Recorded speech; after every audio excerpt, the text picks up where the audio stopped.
All right, ladies and gentlemen, and here on the left-hand side of Metropolis, we have our blue Zerg player from the team NSHoSeo wearing the tag NSHoSeo. Clearly, this is not being played on the Korean server. It is Freaky. And his opponent on the right-hand side of the map from the team FXO CIS, that stands for the Commonwealth of Independent States, it is Elbegast. You know, it's funny. I keep seeing PVZs on Metropolis on this map, and it seems like for some reason it's the trend for Protoss to go carriers on Metropolis. I was talking It's happened a lot lately. I'm still trying to figure this out. I remember Stefano was saying about Parting. You know, I guess Parting didn't want to win because he went carriers. But I really am trying to figure out where this trend to go carriers on this map started and why anyone thought it was actually a very, very good strategy. When you get carriers to 3-3-3.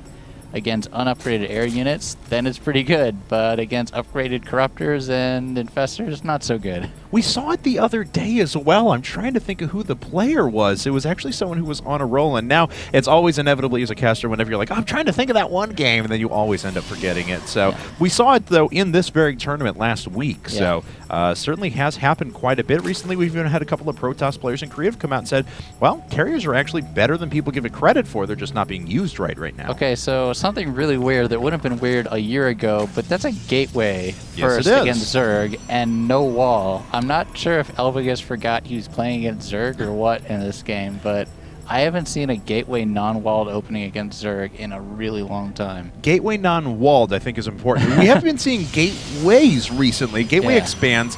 A lot of players will actually, you see Elbegast putting a pylon here. We'll see players open with their pylon first specifically on this map, then drop a gateway down here on the low ground and continue to wall a little bit normally. But this is a little bit more strange. Yeah, I'm not actually, I mean, this might just be a one gate expand, which, you know, that's not really that common anymore. Almost always see Forge exclusively pretty much now. Yeah, but I have been seeing a little bit of a renaissance of 3-gate expands. The coolest part about them on this map specifically is that, you know, I mean, this is Metropolis, of course. You have this little space that separates in between the destructible debris from the natural to the third. And even on Forge expands, you would see a lot of Protoss players that would jump in here, drop a pylon down. I guess it would be on this side if we're looking from our Protoss players' perspective. Drop a pylon down here and try and put pressure on the third that comes up if they go after the gasless 3-hatch I really love that. I love that aggressive play, either with cannons or just warping and zealots to try to snipe a third. As in PvZ, you always want to try to get some early pressure, at least to make them make Zerglings so that they don't have time to drone up. And you can usually follow that up with a good 4 or 5 gate push so that you can take your third on time so that you don't end up falling into that 60 food behind trap. That's right. You know, but those gateway expands will let you do it a little bit better because you get your warp gate technology so much quicker, especially if you expand on time. You're hitting a couple of minutes earlier than you normally would, and by then the roach production's really not in place. But Freaky already kind of knows something is up. Let's see what he scouted out of his opponent. Okay, well, he didn't see a wall up at the front. He saw the pylon there. He knows things are a little bit weird, and he started mining gas already. Yeah, he's building a lot of lings, so he's preparing for anything. I don't know if he's thinking it's necessarily all in, but he has the 2 queens. He has, I think, 10 lings coming out onto the field eventually. Something like that, yeah. Yeah, he has 4 made and 6 more in production.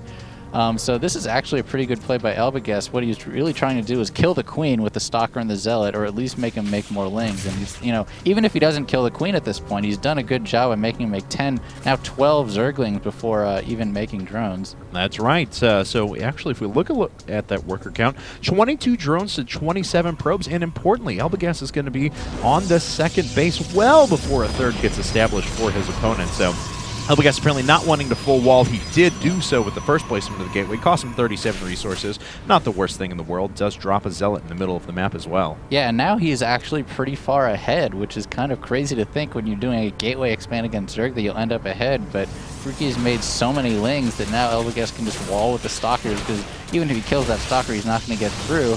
And now he's going to have his Nexus up, and he'll actually be able to outproduce drones if he puts a little bit more pressure on and make him make more lings. That's right. Smart decision by Freaky, though, to turn around as soon as he saw the sentry. Of course, one force field would have trapped all of them in this little space, and the lings would have all died. He needs that map control right now. We do see, though, 4 gas being put down for Freaky. That's a really fast layer against Protoss in this situation. That's right. So it could very well go right into Mutas. This is not a bad map for Mutas. It's easy to bounce between bases, and there's a lot of space on the outside of the map as well. Could also be very, very fast, super high tech as well. Yeah, I'm a little surprised. Usually when you see mutas on this map, though, they actually do go up to 3 bases. So I'm a little surprised he's going to do 2-base muta if that's indeed what it is. It's almost definitely not Roach because he hasn't built Evo or a Roach Warren yet. So it really, it's only mutas or infestors is the only thing that this could be. And, you know, fast infestors isn't particularly bad, but I think it probably is muta judged on the speed of that lair. I'd love to see some players revisiting, and it is going to be an infestation pit. Yeah. There you go. I'd love to see some players revisiting the big Hydra bust that we used to see back in the beta as well. In some circumstances, against these aggressive gateway openings that Protoss players are doing now, wouldn't be the worst thing in the world. But as it stands, looks like we are going to see a 3rd base being taken. Well-placed probe will be able to pick up on that very soon if he wants to. Yeah, I would love to see Elbegast scout this with the Phoenix and then try to put some pressure on that 3rd so that he can't just go straight for infestors. He'll have to make another round of like 20 lings or so. See if he's going to see it. Nope. No. Okay, well, he has to at least suspect there because he saw lair. So he knows, okay, there it is. So expect him to put the proxy pylon there and try to put some pressure on that because he can't just let that go up uncontested. And there it is. Pylon is indeed coming down. We'll see back on Elbegast's side of things. He's got his robo coming up. It looks like he's working off of 3 gateways for the time being with +1 attacks coming up. So in a weird way, this is arriving at kind of a normal, what you would see after a Forge Fast expand. Of course, he wanted to put on a little bit more pressure at the beginning, though. This base still not finished, and the pylon is in place, though, so we can begin harassing this if he wants to. I would like to see 1 or 2 more. Okay, and he just put 2 gateways just so I was saying that. He really needs 2 more so he can actually put more sustained pressure. He probably actually might get this hatchery. It's going to be really close.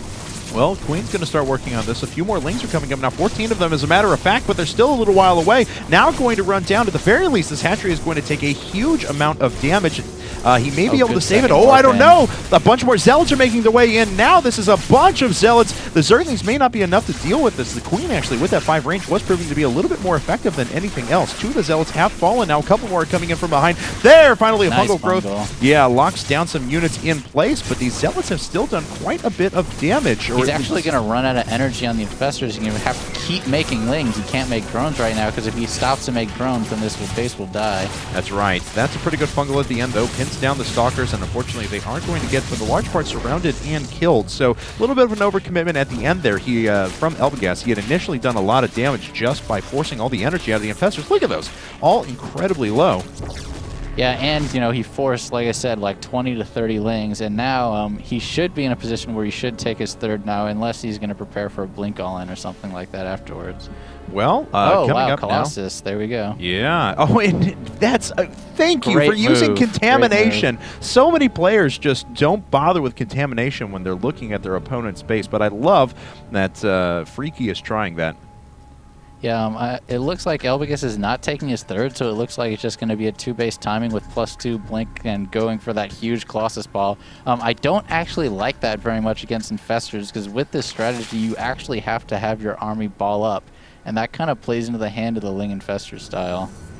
For now, though, we see Ventral Sacks coming up for Freaky, so he's going to plan to do a little bit of drop action in a bit, and the Spire goes down as well. So we can start Hive Tech right about now, and it'll be finished when that Spire does end at the same time. Oh, he did clear up the rocks, though, so Freaky's going to try and make his way through. 1 Force Shield does ward most of those units away. The Infestors are getting ready outside of the base of Elbegast. Yeah, so Elbegast now he has it in the back of his head. If I leave my base, Lings are going to rush in. So now he's thinking, well, I can't really leave now. Oh, and here comes a great engage. Let's see if he runs the Lings from behind. Oh, and he is. Yes, he is. All right, so Lings are starting to make their way in. The Infestors dropping down. A lot of Infested Terrans up in the front, but they are being dealt with pretty efficiently by the Colossus that did just rally in at the right time. The Lings were dealt with at the back as well. So a couple of things have died here, but nothing really of consequence for Elbegast. He forces all the energy out of the Infestors, cleans up the Lings, forces another 52 to be made, and doesn't lose a Colossus at all. Yeah, that was great timing by Elbegast and kind of unlucky timing for Freaky. If he had done that push 20 seconds earlier, a lot more would have died, especially if he would have focus fired the sentries with the infested Terrans.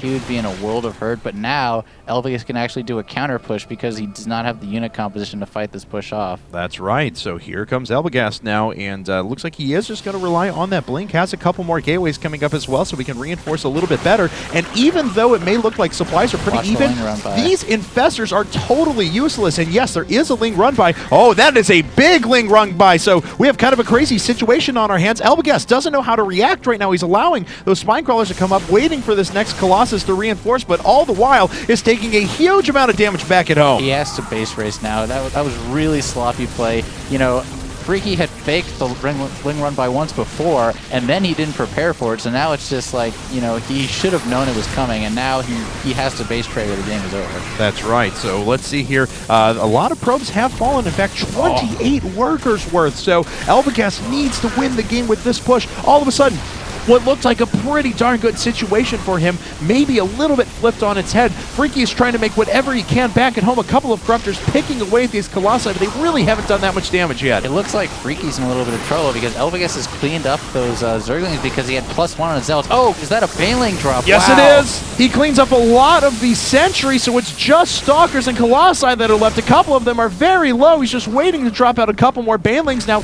Does connect with those, but the Colossus just gets away. Barely holds. Let's see here now. It's 39 probes to 58 drones. One of the Colossi finally does go down. It's just a bunch of Blink Stalkers. I really think that Elbegast is on the verge of winning this game. He cleaned up at home, and he has the superior army right here. That's Lings, a Colossus. There are no Corruptors, and the Infestors are out of energy. What a crazy game number one, though, as Elbegast trying to reproduce his economy. He's back up to 40 probes already, so he's got a pretty decent economy to fall back on, starting to warp in all those Stalkers now. Yeah, there's really not a lot Freaky can do unless he can get some lucky Baneling drops onto those Stalkers, because that's just so many +2 Blink Stalkers with a Colossus to boot. Those infested Terrans are not going to do enough.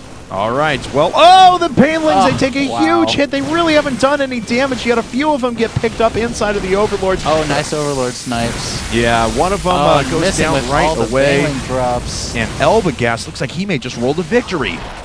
Wow, at this point, this is just, waiting for the GG, because there's absolutely nothing that Freaky can do now. His Infestors are out of energy, he had nothing but Lings. Those Stalkers are still in good health. There's 2 Colossus out. He's not even making Corruptors anymore. That's right. So let's actually see what's on the field now. Not a lot. That's what it amounts to. Still 47 drones, but no attack units whatsoever. So unfortunately, Elbegast is just going to roll to victory. There's GG and FXO CIS taking game number 1 from NSHoSeo. Man, I think Elbegast made the best of a really bad situation.